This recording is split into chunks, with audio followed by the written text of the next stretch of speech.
Tapu Te Ranaga Marae gathers to welcome the new Māori PPTA head, Teresa Alkit of Te Aroa. Tēnā koe ko haria mai hoki tō tiro.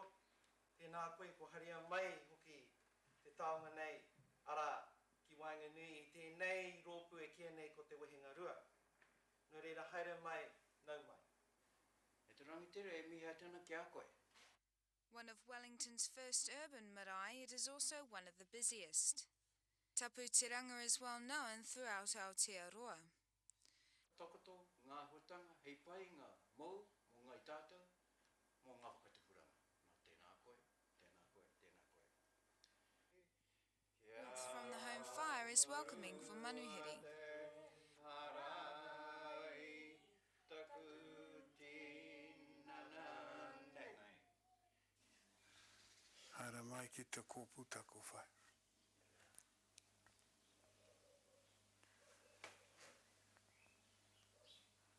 Hine tai no waita.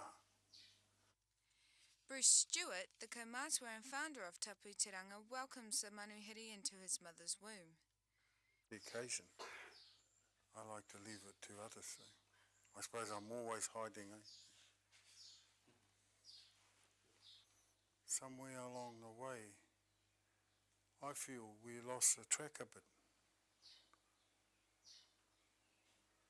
And often our women, in this great renaissance, has often been our women that have, in their gentle way, that have been a signpost, saying, there's the huarahi, we missed the track a bit. And that's how I feel about my mum.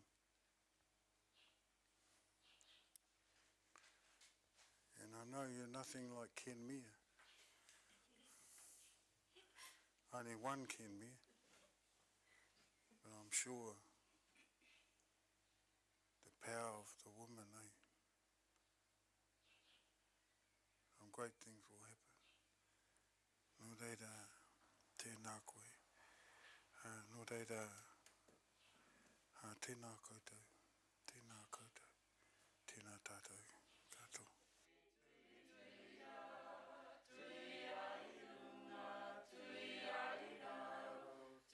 To Bruce, Tapu Te Ranaga Marae is not merely wood, stone, blood, sweat and tears, but something more special.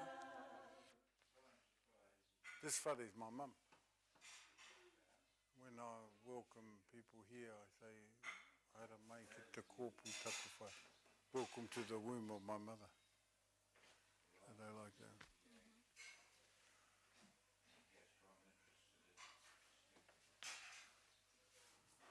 I never appreciated my mother. I won a lot of prizes when I was sixth form. Hardly any Māori got to sixth form. And I got to sixth form. And I didn't show up because I don't want anyone to see my mummy. Because she was black. She's fat. So I wrote a book about that. The book's called Tama, published by Penguin. Tama, yeah, published by Penguin. And the main question I ask is, why was I ashamed of my mother? What had she done?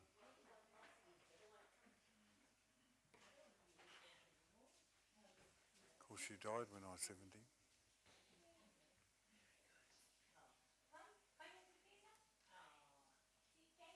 So this whole house is her. So we got a lot of whares, and this one we call pare. Now pare is my little daughter you saw before, but also my mum, my grandmother, my great-grandmother. Pare. One of my mum's names. Have a seat over here. Money, I said money, not the problem. You see, this house, in fact, the whole place is all car cases from Mitsubishi Motors. Before Mitsubishi Motors were called Todd Motors. And all the timber we pull out of old buildings, these beautiful windows, eh? We pulled them out. They used to throw them away. Pākehā threw all the good things away, and we grab them. But now they want them back. Too late, because to buy windows like that today cost you a fortune. People getting them made, but they threw them all away, and all this beautiful wood, we saved it. And all the walls, they're just coffee sacks we got for nothing. Got a lovely texture. This whole story in here is about my mum. It was done by my son and I, mostly my son. I gave him a hand. Starts over here. If you stay there, I can point it out. This is the baby here in the womb. A baby girl.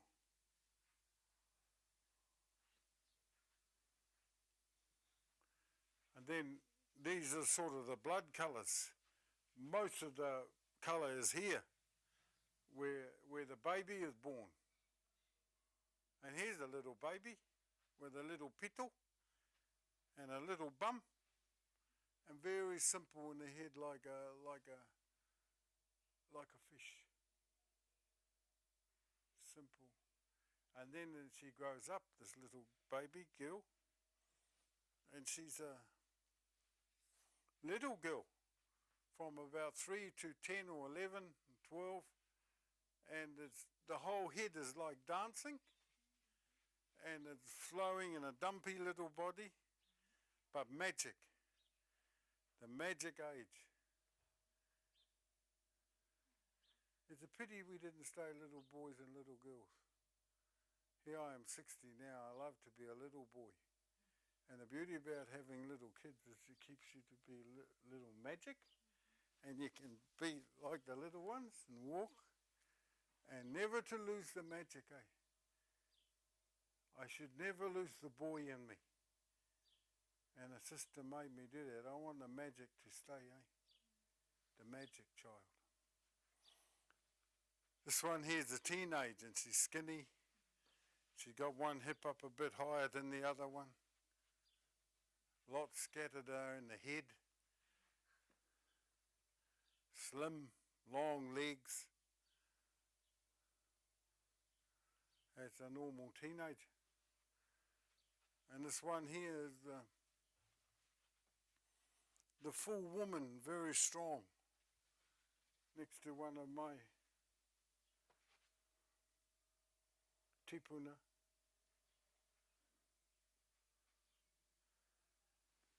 And it's showing her very strong. And of course in a whare like this we have the old people.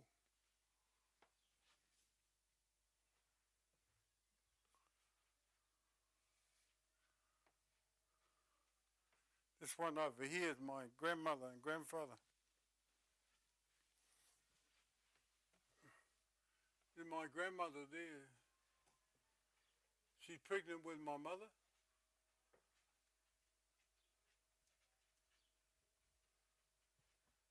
All these people are gone now. They're all my uncles. So she died before Mum was born. All pregnant women died in those days. 1918. They died in the thousands. Not only pregnant women, Māoris died. The Māori race was nearly wiped out then. But my mummy survived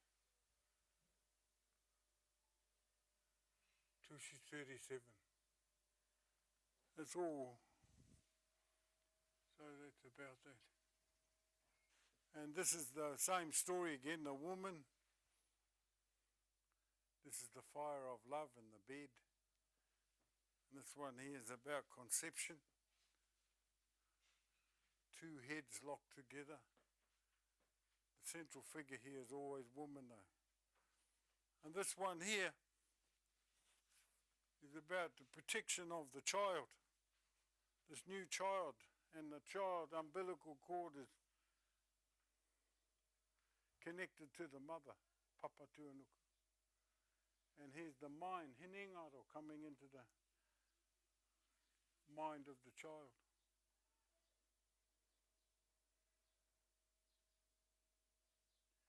And this little child, of course, is Pare, my mother. This one over here, I love this sculpture my son done.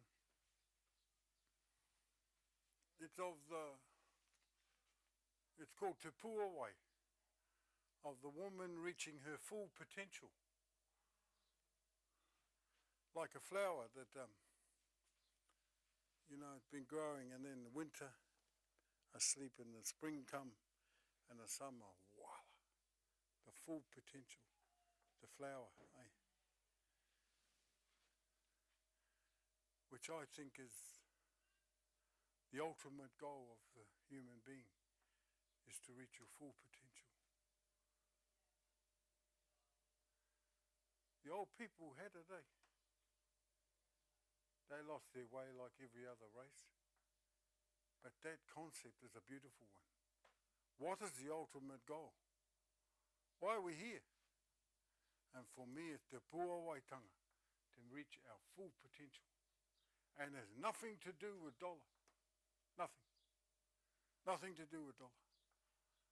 To reach your full potential. And that's just, the rope makes it strong. Here's the body, and the head is, because you got your thinking down here, and that's more rugby league thinking, it's good stuff. And BMWs and all that kind of thinking, that's the bottom half of the body. The higher half is the head, eh? So a lot of our po whenua had very big head, most of it head, developing this part, not down here. So I love that, developing our upper body. And so over here, this is that same woman, that primitive artist woman who spent a lot of time in psychiatric wards, and I love this one. It's the mother and child, the Madonna. Whatever different version you do of it. A great symbol, eh? The mother and child, eh? And for me, that's what Tapu Te Ranaga is about. Making a home for the children, eh? And the children to come. Because I don't trust the system, eh? System not going to look after them. They say that we all got to run this race. I don't even want to be in their race.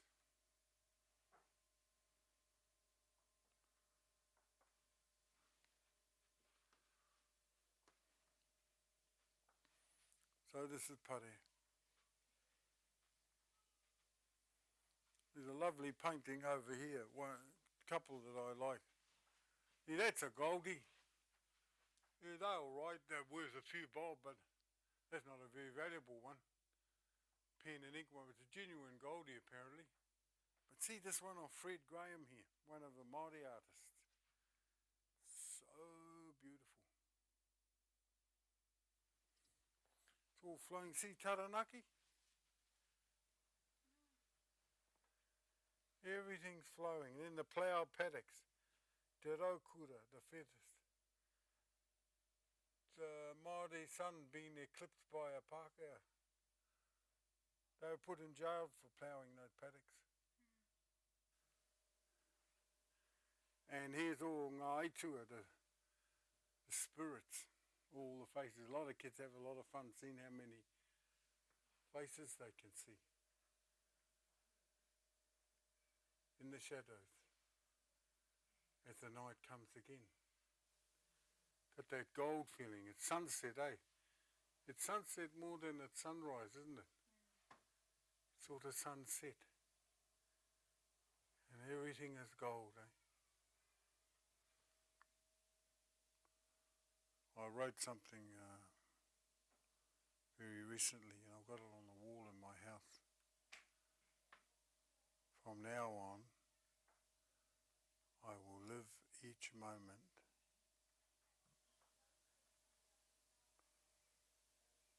like it is my last. And that's not because I'm looking down on things, because I want to make every moment precious. Because I've only come out from cardiac surgery just over 2 weeks. And I realised that there's a lot to do. I feel I always know there's a reason for some things, and the reason for me going in, I get a better heart at a triple bypass, but I observe some things in there. And you see, I smoke, but I don't smoke a lot.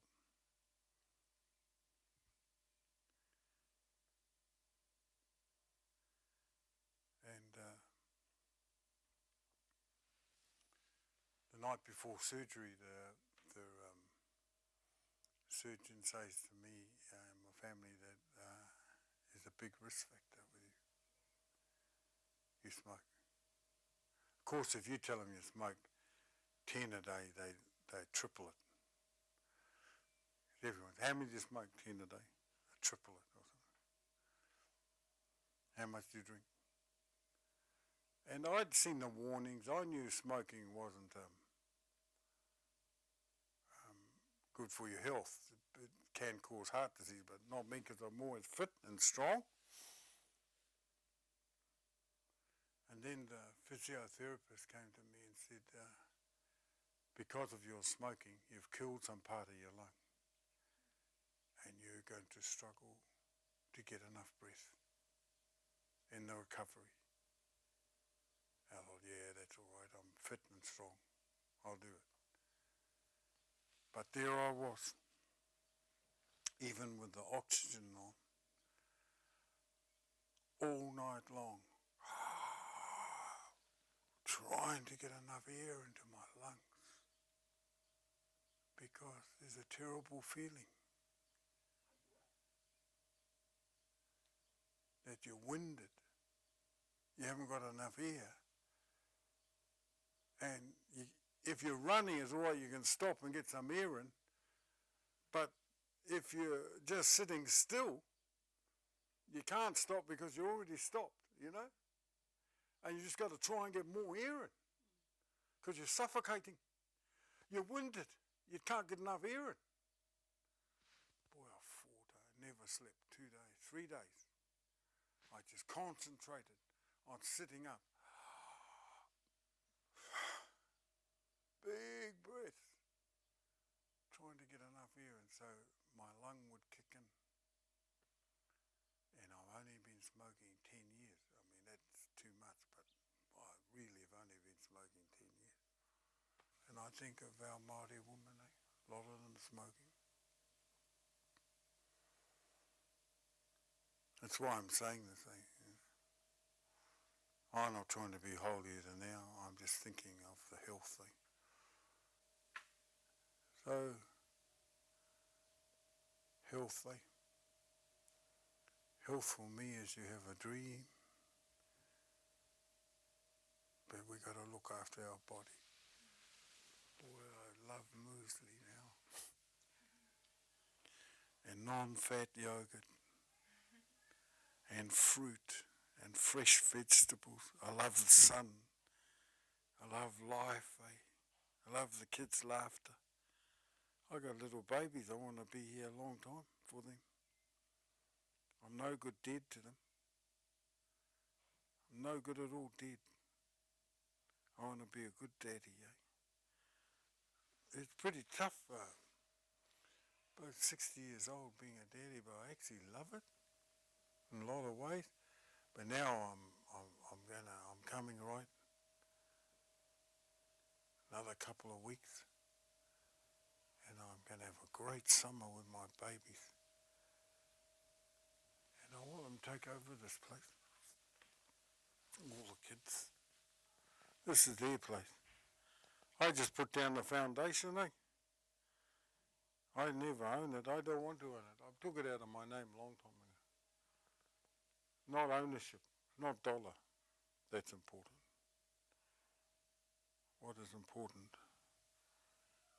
is love, eh? That's the only thing that's important. There's nothing else. Love. Of course, that's what my mother taught me, but I didn't realize it.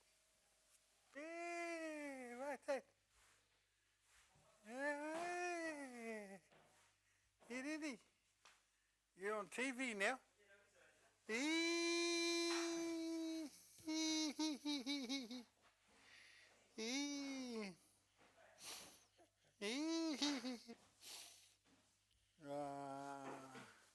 Picky. Picky. Hey, picky. This one here, they carved a po whenua out of weighed 2 tonne. Omaru stone. We need to put our heroes up on the hill. I have heroes.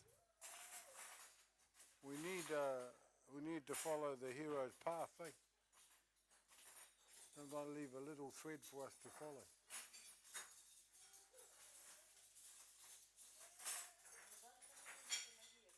So everything we do is we're actually doing it for ourselves. It's of Te Rauparaha and Te Rangi Haere, but you're creating yourself, eh? So that's the whole idea behind it, eh?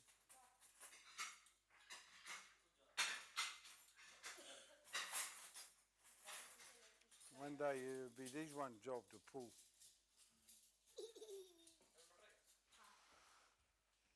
Might be doing something different, eh?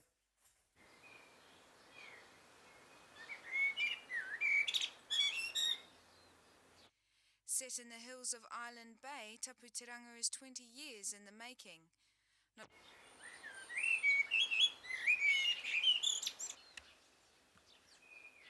Because we are taina, that means nobodies.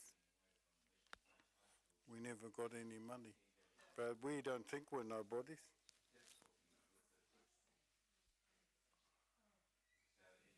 So all these young fellas got together.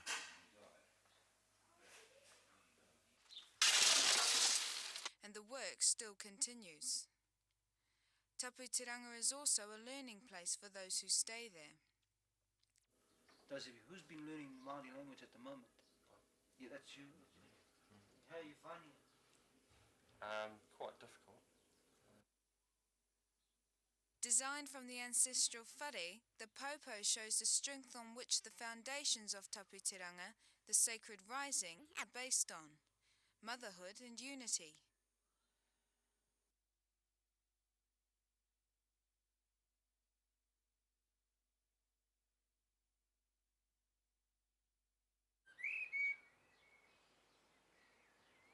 With one of the best views in Wellington, the 9 floors are a testimony to Bruce's dedication and hard work. The Wellington Regional Council originally opposed the building of Tapu Te Ranga, but has since given its approval.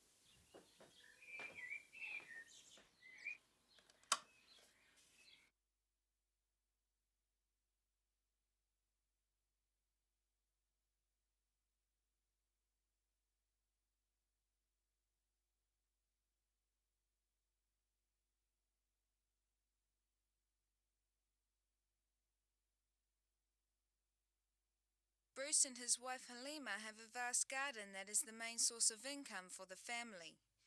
Halima is also in charge of the kitchen and day-to-day runnings of the marae. Was 150 people. Without any experience, 150. And Bruce said, Halima, can you cook dinner tonight, please? And I said, okay, I'll do that. And when I was just shaking when I was, in the kitchen because never done any cooking before, but I tried my best and it was excellent. The way back, and that's very strong for me. The woman got a natural instinct to survive, eh? Because survival of the race depends on the woman, and therefore they're a lot stronger. And so, where we have these three women, and for me it's like I was saying before, that I think perhaps we lost the track a bit.